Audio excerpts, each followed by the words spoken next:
Hej, tu Sysia, witajcie na kanale Red My Lips Art. Zapraszam Was dzisiaj na makijaż z 2016 roku. Minęło już 10 lat od takiej naprawdę kultowej ery w świecie makijażu i w świecie internetowego makijażu, więc pomyślałam, aby odtworzyć jedną z moich prac. Na moim Instagramie zapytałam Was, którą, dałam Wam kilka propozycji i oto zwycięzca. W zasadzie to jeszcze tak zerkam na telefon i upewniam się, czy aby na pewno, bo one przez długi czas tak szły łeb w łeb, nadal w zasadzie idą łeb w łeb dwóch finalistów, że tak powiem. Może ten drugi też odtworzę kiedyś tam. Dajcie mi znać, czy macie ochotę zobaczyć więcej moich starych makijaży.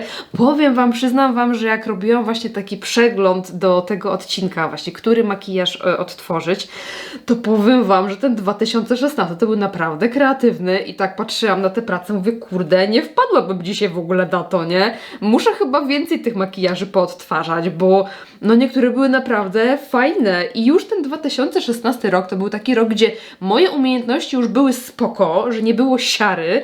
Wiadomo, nie zawsze wszystko wyszło, ale one już i fajnie wyglądały i było dużo fajnych pomysłów. Te make-upy były mega różne, mega różnorodne i jakieś takie, no nie wiem, dobry to był chyba czas dla mnie, jeżeli chodzi o moją twórczość i kreatywność. A dzisiaj zajmujemy się tym oto makijażem. Jest to makijaż taki trochę, wiecie co, taki, mi się z takim hip-hopem kojarzy, właśnie z teledyskami hip-hopowymi, jakoś tak ta, wiecie, ta bandamka tutaj na głowie. Może spróbujemy sobie nawet odtworzyć troszeczkę tą fryzurę czy outfit, ale makijaż sam w sobie jest, wydaje mi się, całkiem taki spoczko do odtworzenia, bo jest to jednak taka wersja z kolorem, ale w miarę użytkowa, więc możecie sobie zastosować taki makijaż u siebie, taki akcent koloru, więc nie będzie to bardzo trudne do odtworzenia, ale chciałabym, żeby to było odtworzone takie na nasze czasy, bo tutaj jednak no widać, że jest to 2016. Widzimy taką ostrą, wyrazistą, ciemną brew, widzimy tutaj mocno rozjaśnioną okolicę pod okiem, tak, widzimy matowe usta, więc jest ten klimat 2016, tutaj sztuczne rzęsy, więc chciałabym zrobić ten make-up, ale w troszeczkę bardziej nowoczesnym vibe'ie. Jeżeli macie ochotę zobaczyć, jak mi pójdzie i zobaczyć, jak wykonać ten makijaż, to zapraszam Was serdecznie do oglądania. To słuchajcie, ja sobie zacznę od zielonej bazy. Skoro już tak się zaczerwieniłam, to może właśnie to jest dobry moment, żeby po prostu użyć sobie troszkę zielonej bazy. Jest to oczywiście CC Red Correct z Erborian. Jestem prawie pewna, że na tym zdjęciu, w tym makijażu mam podkład Revlon Color Stay. Jestem prawie na bank pewna. Na pewno chciałabym użyć jakiegoś podkładu, który ma dobre krycie. Więc myślę, że mój wybór jest oczywisty. Wybiorę sobie moich ulubieńców, jeżeli chodzi o mocno kryjące podkłady, czyli Dubai Chocolate od Stars. Mieszam sobie zawsze dwa kolory i tu jest taka moja jakby próbeczka z mieszanką tych kolorów właśnie. Na co dzień jak potrzebuję tego podkładu, to właśnie sięgam sobie po to. I na początek nałożę sobie pędzelkiem. Po prostu rozkładam sobie na całej twarzy, tak żeby równomiernie wszystko pokryć. I tak wiecie co, przeglądałam sobie te moje makijaże z 2016 i też z innych lat, no bo musiałam po prostu znaleźć te 2016, więc przegląd zrobiłam sobie dosyć spory moich jakichś takich starych makijaży. I powiem Wam, że naprawdę bardzo dużo fajnych takich prac, mega kreatywnych. Teraz biorę sobie puszek do pudru i rozklepuję sobie ten podkład teraz puszkiem. Bardzo dużo kreatywnych rzeczy i tak się zastanawiałam, że w sumie, no oczywiście teraz też robię dużo kreatywnych makijaży, ale jakoś tak one są inne niż wtedy, nie? Oczywiście, no wiadomo, styl się zmienił i tak dalej, ale wydaje mi się, że teraz mocniej koncentruję się na produktach, na konkretnych produktach, na przykład na paletach, no nie? Że chcę zrobić makijaż tą paletą, więc oczywistym jest to, że dominanta w makijażu przepada na oko. Wtedy wydaje mi się, że ta kreatywność była właśnie jakby inna, nie to, że teraz jej nie ma, czy wtedy była większa, mniejsza, ale była inna, z tego względu, że ja się po prostu bawiłam tym, co mam, różnymi produktami. Czasami po prostu wybierałam sobie, o, ta szminka, chcę zrobić sobie makijaż na bazie tej szminki, albo dzisiaj mam ochotę na połączenie takich kolorów, a dzisiaj chcę zrobić ciemne usta, a dzisiaj chcę zrobić kolorową kreskę. Nie koncentruję się tak bardzo na przykład na testowaniu palet i robieniu makijaży paletami, tylko po prostu to, co mi przychodziło do głowy, to po prostu robiłam. I to bardzo często niekoniecznie było oko, no nie? I po prostu miałam taki inny tok myślenia, nie? Że na przykład chciałam zrobić sobie, nie wiem, brązowe oko i fioletowe usta. No i wtedy w tym kierunku gdzieś tam szukałam co i jak. No fajnie się na to patrzyło i myślę, że jak będę miała troszkę więcej czasu, to chciałabym wrócić sobie do takiego tworzenia właśnie nie opierającego się na niczym, na tym, że mam tutaj kosmetyki z Project Pan, że tu mam kosmetyczkę miesiąca, tu muszę testować paletę, tylko tak po prostu usiąść i pomyśleć, na co mam ochotę, no nie? Przechodzimy do korektora. Tutaj na pewno miałam jakiś mocno kryjący korektor. Jest go całkiem sporo pod okiem, więc też użyjemy sobie kryjącego korektora, ale użyjemy go w malutkiej ilości. Ten, którego używałam wtedy, nie mam pojęcia, co to było, kompletnie nie pamiętam. Na pewno był za jasny i to widać tak może nie na pierwszy rzut oka, ale jak się przyjrzymy, to widzimy, że jest taka dosyć spora różnica między odcieniem okolicy oka, a na przykład resztą twarzy czy konturowaniem. Więc ja dzisiaj używam sobie totalnego zakrywacza z Glam Shopu, odcień 3. Ta trójka już jest z tego co wiem niedostępna, ale to wiecie, może być 1, 2, obojętnie. I nakładam sobie tutaj, gdzie są główne zasinienia i też rozklepię sobie suchym puszkiem. I robię też taki trójkącik, kiedyś tak się modnie się tak tutaj rozjaśniało, ale mniejszy jest ten trójkącik i na pewno nie aż taki jasny. Mamy delikatnie rozjaśnioną tą okolicę, ale bez przesady. Może minimalnie sobie jeszcze tak wykonturuję, żeby złapać klimat tego 2016, więc tutaj sobie troszeczkę jeszcze dołożę tego korektora w centrum, żeby subtelnie rozjaśnić tą okolicę. Mamy cerę i w ogóle wybaczcie moje ufryzowanie, ale specjalnie nie robiłam z nim nic, bo będę chciała później, wiecie, jakoś tak się, że tak powiem, odtworzyć podobnie do tego, co miałam tutaj. I ja bardzo, bardzo chcę przejść do brwi i zrobić brwi. No wiadomka, że tamte 2016 to były po prostu brwi jak spod żyletki, nie? To był najbardziej charakterystyczny element makijażu 2016. Dzisiaj nie zrobimy aż takich ostrych i aż takich wyrazistych, ale chcę jakby utrzymać ten vibe takich bardzo zdefiniowanych, wyrazistych brwi. Wydaje mi się, że w tym makijażu one się trochę bronią, że dodają takiego, wiecie, takiego charakterku trochę. Ale wiecie co, idą po prostu łeb w łeb te makijaże. Przed chwileczką ten drugi już był na prowadzeniu, a teraz znowu są tak remis. Także ja nie wiem, który ostatecznie wygra, ale już nie mogę czekać, słuchajcie. Jak przeglądałam paręnaście minut temu, no to wygrywał ten, który robimy teraz, ale jak chcecie, mogę ten drugi też zrobić z Wami któregoś razu. A my przechodzimy sobie do brwi. Tutaj zaczynam sobie od pisaczka, bo tutaj miałam taką lukę w brwiach. Jakoś mi się chyba wymieniają włoski i taką mam po prostu dziurę, więc chciałam zagęścić optycznie, rysując sobie włoski. Ale na tym na pewno nie koniec. O nie, na tym nie koniec. 2016 to był zdecydowanie rok brwi. Tak jak mamy chińskie roki, nie wiem, smoka, konia i tak dalej. 2016 to był rok brwi, okej?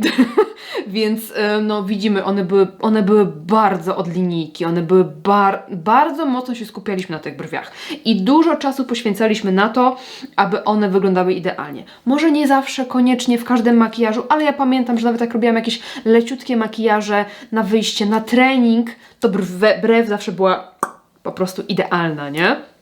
I tak troszeczkę teraz sobie śmieszkujemy z tych brwi, ale jak patrzę na te makijaże, to wiecie co? Podoba mi się to. Podoba mi się to, jak to wygląda, jak te brwi nadawały takiego charakteru i takiej definicji, i takiej precyzji, czystości.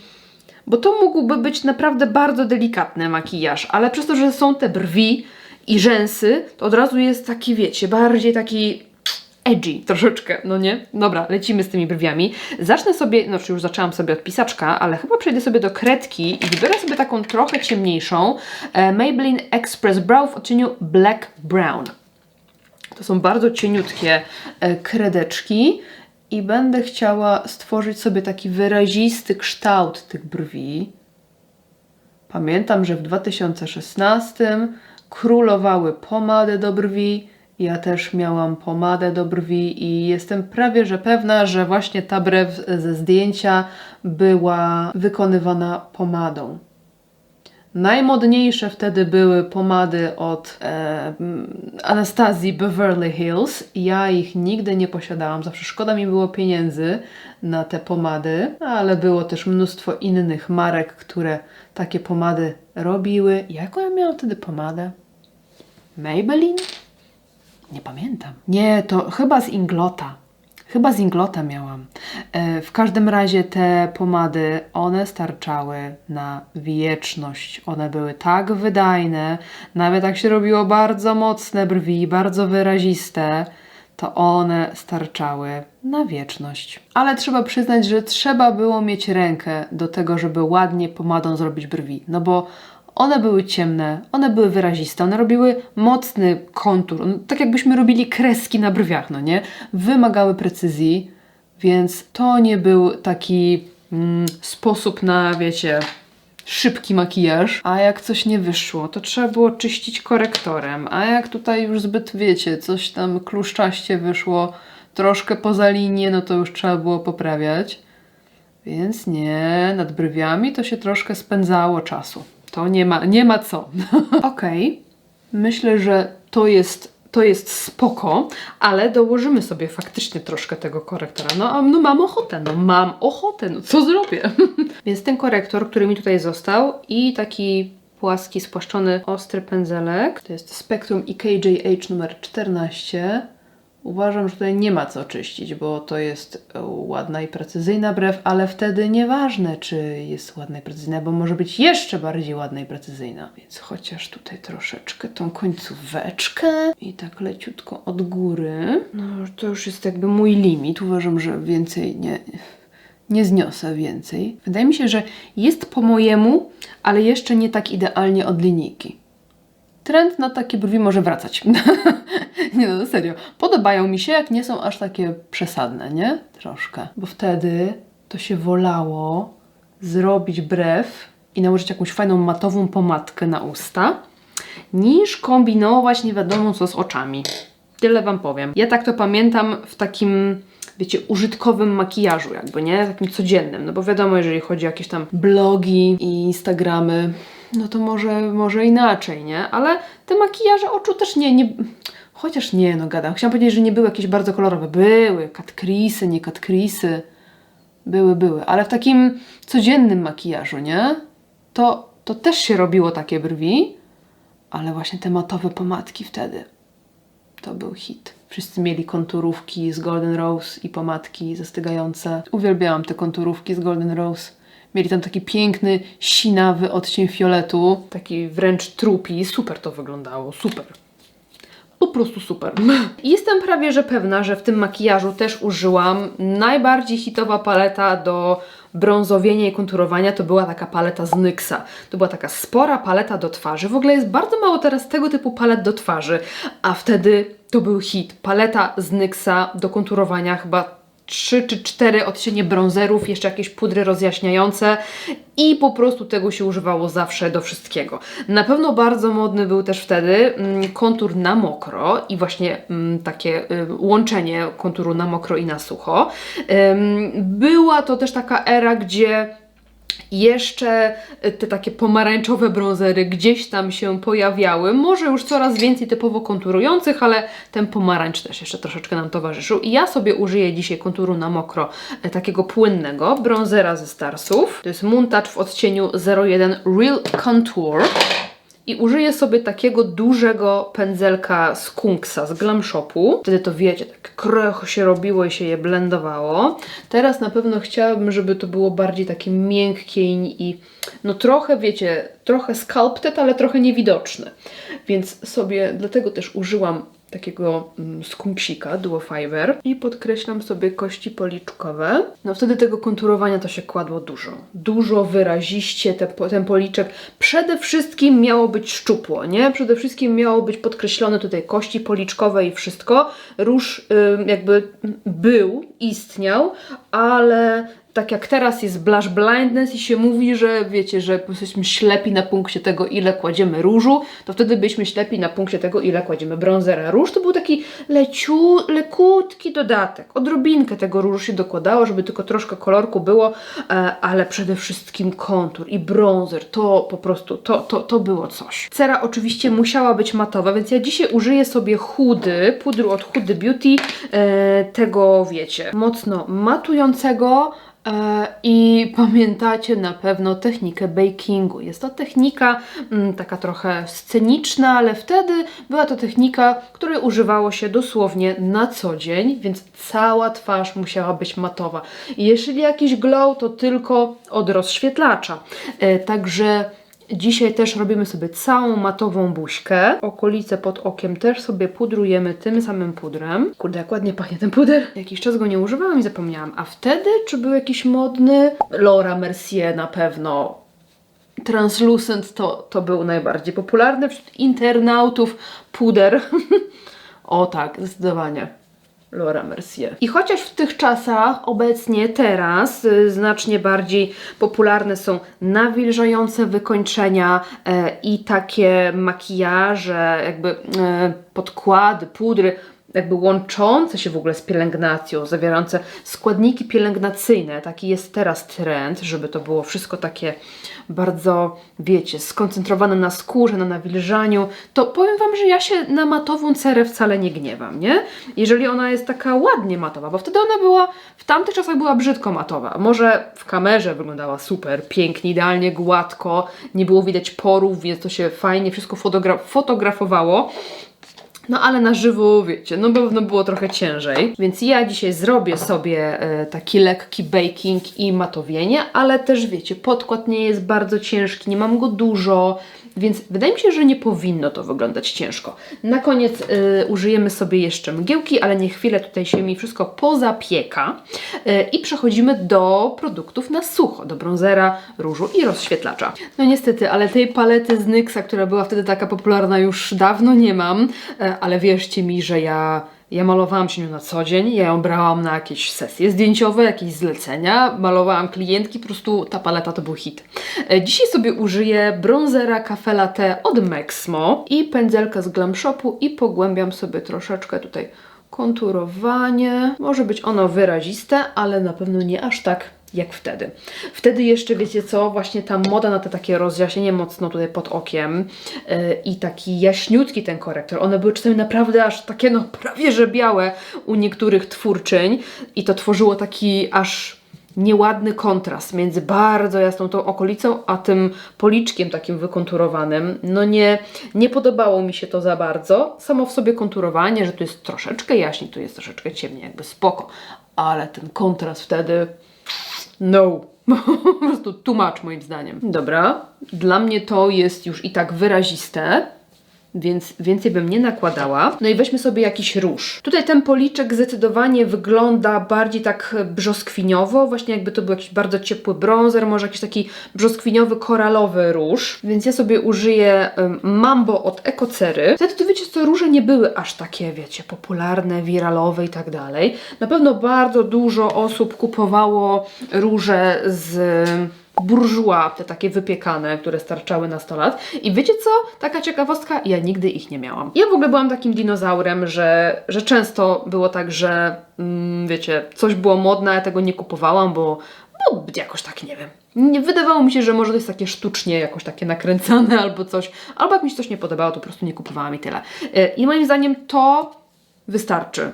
Ja bym ogólnie nałożyła bardzo chętnie więcej tego różu, ale nie chcę przesadzić, bo to ma być troszeczkę, wiecie, bardziej nowoczesne. Odklepię sobie nadmiar pudru z tego mojego bakingu i teraz mgiełka. I mgiełki tak, wtedy były bardzo popularne. I dopiero po spryskaniu twarzy mgiełką nakładaliśmy rozświetlacz. Oczywiście wtedy największym hitem był Mary Luminizer od The Balm. Ja, słuchajcie, bardzo polowałam na ten rozświetlacz, chociaż serce mnie bolało, że jest on taki drogi, bo on kosztował, nie wiem, chyba koło 100 czy 8 dych, czy coś. Dla mnie to było nie do przejścia cenowo, nie? Że tyle pieniędzy za rozświetlacz, ale polowałam i któregoś razu już tak uzbierałam sobie i stwierdziłam, że sobie kupię. I wtedy nie było go w tym sklepie internetowym, w którym kupowałam i sobie kupiłam Cindy Luminizer, który był bardziej taki różowawy, troszkę przyciemniający i w ogóle nie byłam z niego zadowolona i tak żałowałam, że w ogóle go kupiłam. A dzisiaj używam sobie Ireny Eris. To jest Surreal Shine Highlighting Powder w odcieniu Neutral. I też sobie robię tutaj, troszkę tutaj, tak żeby buzia nie wyglądała całkowicie płasko, aczkolwiek ta mgiełka troszeczkę zdjęła tej pudrowości, wydaje mi się, że wygląda ok. Przechodzimy do oka. Ja zaczynam sobie od bazy. Wtedy na pewno podstawą było wyrównanie kolorytu powieki, więc ja biorę sobie też przy okazji tą resztkę korektora i łączę jedno z drugim. No, korektor na powiece to była w ogóle podstawa i musiało być, wiecie, idealnie, bez żadnych żyłek, bez niczego. I to też sprawiało, właśnie, to było też charakterystyczne dla 2016, że po prostu mieliśmy to krycie wszędzie, takie wyraziste. I jak się potem taki makijaż zmyło, to się było nie do poznania. Ja zagruntuję sobie powiekę beżowym cieniem. Tutaj mam ten mój z Project Pen, matowy cielak, to jest cień z Glam Shopu. I gruntuję sobie całą powiekę, tak żeby był jeszcze bardziej neutralny w kolorze, żeby powieka była bardziej neutralna w kolorze, żeby nie było widać żadnych właśnie żyłek i jakichś tam przebarwień. Normalnie w codziennych makijażach tego kroku nigdy nie robiłam. Oczywiście zawsze kładłam i kładę bazę pod cienie, ale nie wyrównuję tak powieki, bo właśnie lubię, kiedy przebijają jakieś delikatne kolory, jakieś żyłki, bo to sprawia, że makijaż jest bardziej taki effortless, taki bezpretensjonalny i lekki. No ale taka czysta powieka też robi swoje, wiecie o co chodzi. I tutaj na zdjęciu widzę, że mam delikatnie podkreślone załamanie i dolną powiekę, tak jakby czymś między brzoskwinią a brązem. Taki jakby ciepły odcień brązu, lekko brzoskwiniowy, tak coś pomiędzy. Więc pomyślałam, żeby wziąć sobie paletkę Santorini z Glam Shopu i tutaj mam taki właśnie delikatny brzoskwiniowy cień. Może połączymy sobie zaraz z jakimś brązem, zobaczymy. Więc biorę sobie pędzelek, taką kuleczkę i sięgam po cień owocowy, więc nawet bardziej taki morelowy niż brzoskwiniowy. O tak, myślę, że to będzie dobry odcień. I podkreślam nim załamanie powieki. Tutaj właśnie na zdjęciu widzę, że powieka ruchoma jest matowa i beżowa, dlatego też chciałam przygotować sobie dobrze powiekę w ten sposób, cieniem beżowym i korektorem. Więc teraz już tylko beżowy cień. I zobaczcie, jak pięknie właśnie ten kolor jest widoczny od razu na tak przygotowanej powiece, nie? Że na skórze takiej niewyrównanej, no ten kolor wypadałby znacznie bardziej delikatnie, znacznie bardziej jakby blado, a tutaj jest on od razu widoczny. Nie widzę, żebym miała podkreślony zewnętrzny kącik, więc może sobie zostawię bez tego zewnętrznego kącika, ale podkreślę sobie załamanie troszkę tutaj dalej, bo tam było dosłownie tylko tutaj, tak do połowy, a tutaj sobie polecę po całości. Wydaje mi się, że wtedy ten kolor będzie troszkę bardziej statement. I widzę też troszkę koloru na dolnej powiece, więc tutaj też sobie dołożę ten owocowy. I słuchajcie, nawet wiem, jaką koszulkę mam na sobie. Bardzo ją lubiłam. To był taki ala t-shirt jakby z odciętymi rękawami, więc to był taki niewykończony i miał mój rocznik, tutaj 1990 napisane. Bardzo lubiłam tą koszulkę, ale była już tragiczna, ale właśnie całkiem niedawno się jej pozbyłam. Może z pół roku temu, może z rok temu. Także wiecie co? Oczywiście od dawna już była bardziej taką podomką, ale czułam się tak po prostu fajnie w tym t-shircie, taka cool. Coś pięknego. I z cieniowania to tyle, słuchajcie.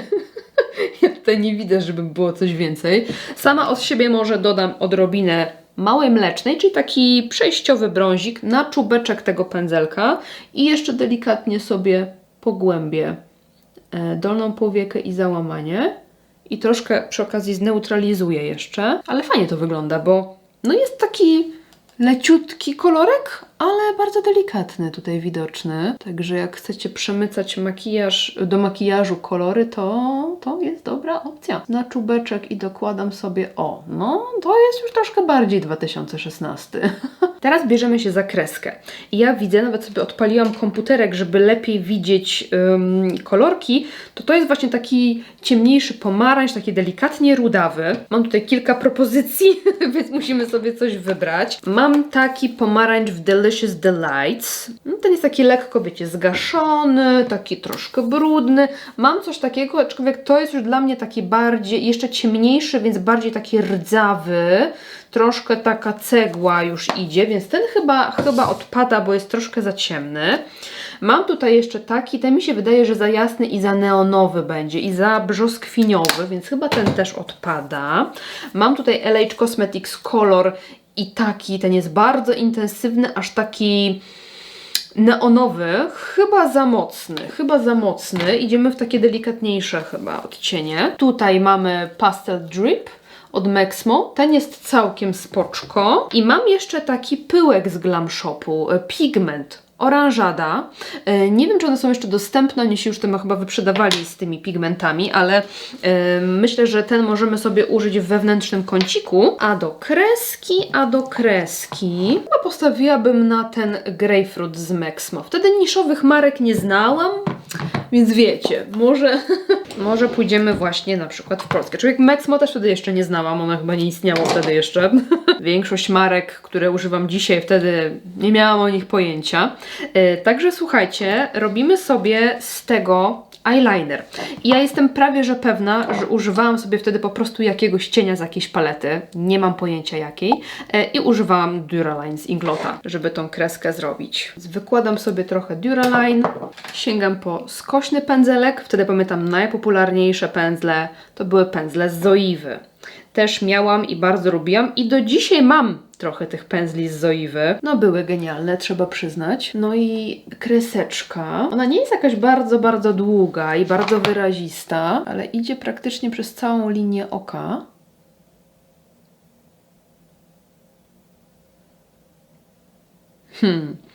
Fajny make-up. I ciągnę sobie tutaj wzdłuż rzęs taką cienką kreskę, bo mamy taką, wiecie, dosyć jasną powiekę, więc będzie fajnie się ten kolorek tutaj wydobywał z tej powieki. Więc lecę do samego wewnętrznego kącika i jeszcze sobie poprawiam wszystko. Mamy kreseczki i uważam, że wyglądają przepięknie. I love it. Piękne. No i teraz wewnętrzny kącik. Ja będę używała sobie takiego neonowego właśnie pigmenciku z Glam Shopu. Ło! Jaki on jest jarzeniowy! Może nawet zrobimy sobie taką delikatnie białą bazę z białej kredki. Wtedy to był zdecydowanie NYX Jumbo Pencil i on był po prostu do wszystkiego. To była biała baza, biała linia wodna, właśnie jakaś baza pod, wiecie, kolorki.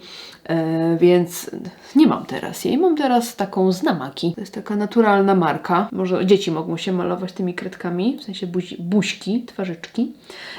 I nakładam sobie w wewnętrznym kąciku. Tutaj mam taką plamkę koloru. Teraz zdecydowanie nadałabym troszeczkę więcej kształtu tej plamce, żeby ona była tak fajnie, nie wiem, anatomiczna z moim kształtem oka. Więc troszeczkę sobie już tutaj szkicuję tą kredką ten oto owy kształt. No i teraz jakiś tutaj malutki, nie za duży pędzelek i biorę sobie w zasadzie to, co mam tutaj na pokryweczce i ruchem, chciałam zdrobnić ruch i wyszedł ruszek.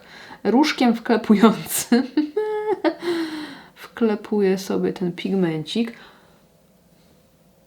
Bring back neons. Proszę, ja chcę powrotu takich neonowych pigmentów. Przecież to jest hit. Przecież to jest genialne.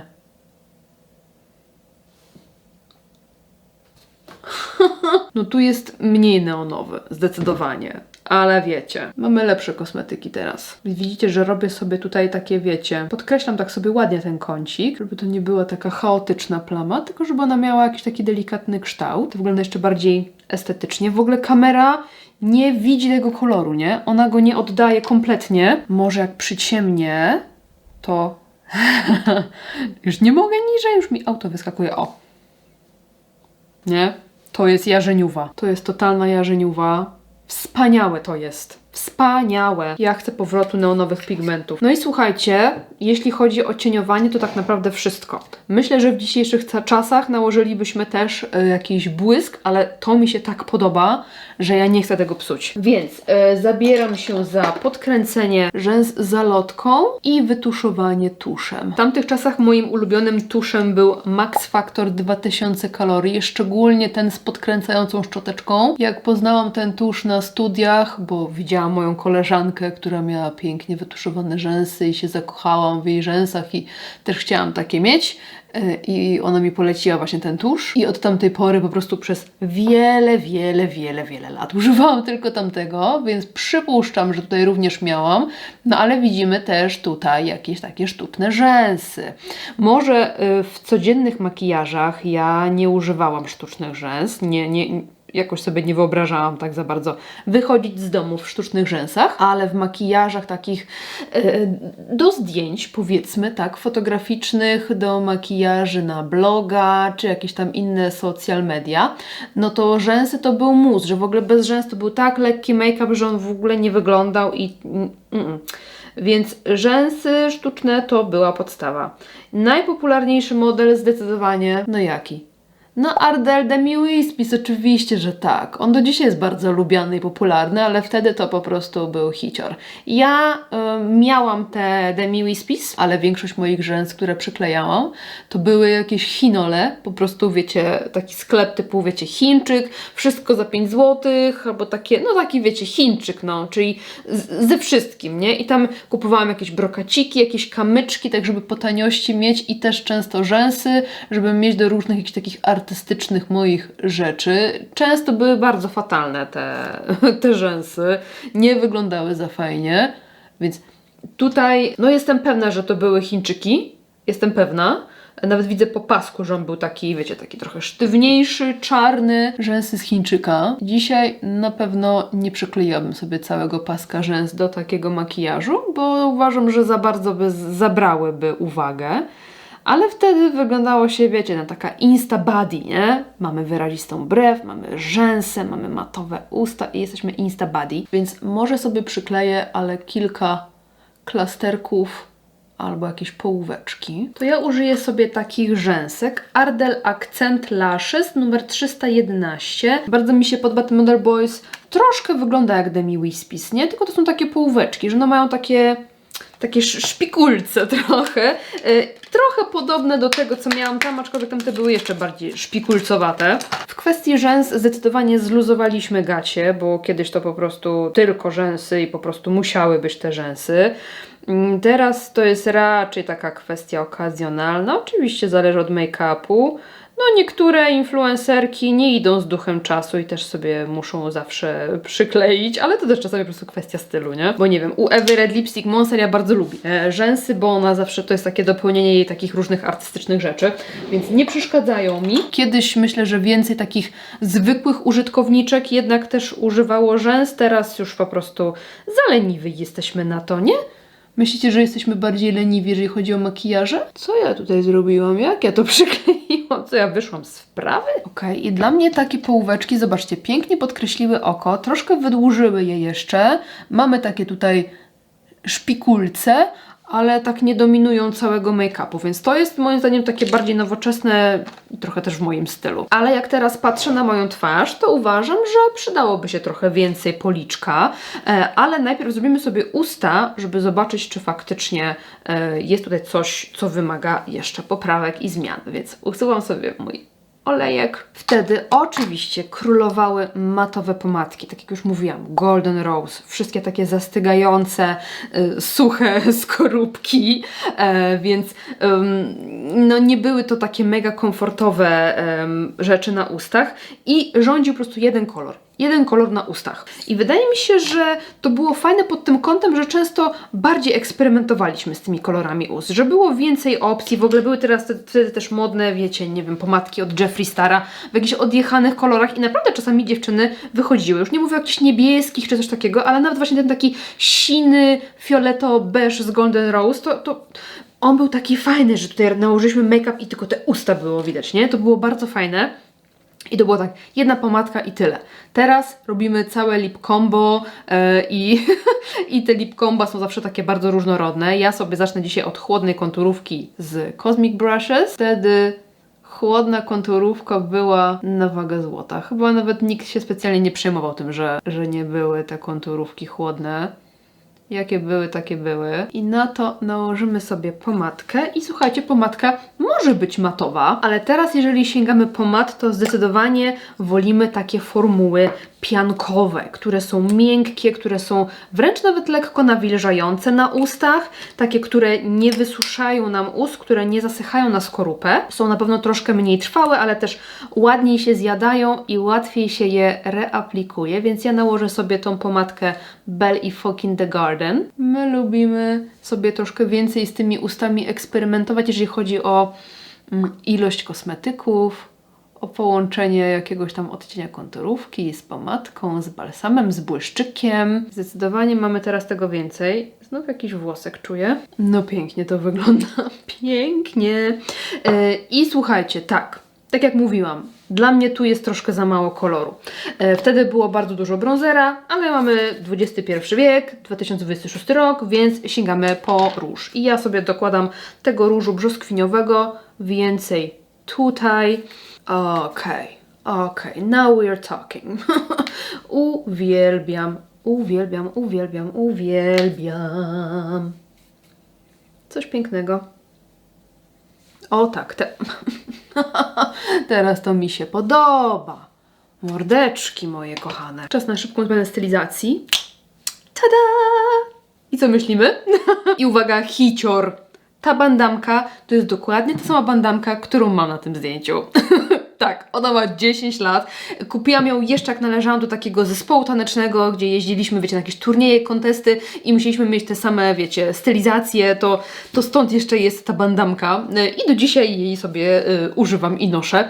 No i mamy skończony make-up, stylizację. Tutaj też sobie zrobiłam dobierane warkocze, ale no mam znacznie krótsze włosy, więc tutaj mi się nie ciągną aż do pasa. Także, ale make-up? Powiem Wam, nie jestem na niego zła, ani trochę. Jest na pewno mniej taki płasko-matowy niż wtedy, ale ma taką ładną, satynową matowość w sobie. Oko jest przepiękne, ta kreseczka, te lekkie podkreślenie załamania, ten neonowy kącik, troszkę tych rzęsek. Coś pięknego. Usta. Ja kocham brąziki, tutaj jakby nic się nie zmieniło, ale jestem bardzo pozytywnie zaskoczona brwiami, jak one mi się podobają. No tutaj był jeszcze taki, wiecie, jeszcze taki mocniej, jeszcze dłuższy i jeszcze bardziej, ale to wygląda bardzo estetycznie wszystko z tymi brwiami. Bardzo estetycznie. Więc napiszcie mi koniecznie, która wersja bardziej Wam się podoba, może obie tak samo. Napiszcie, co myślicie o tym makijażu. Jeżeli macie ochotę, abym odtworzyła więcej makijaży z 2016, to koniecznie dajcie mi znać. Ja chyba mam ochotę, żeby to była seria, naprawdę. Ale to musicie dać mi znać, czy Wy też mielibyście taką ochotę i czy mam odtworzyć ten drugi makijaż, który teraz właśnie okazuje się, że troszeczkę wygrywa 1%, także tego, no. Więc może powinnam również odtworzyć tamten. Czekam na Wasze komentarze i dziękuję Wam serdecznie za oglądanie. Mam nadzieję, że ta podróż w przeszłość Wam się podobała. Trzymajcie się, do następnego. Pa, pa.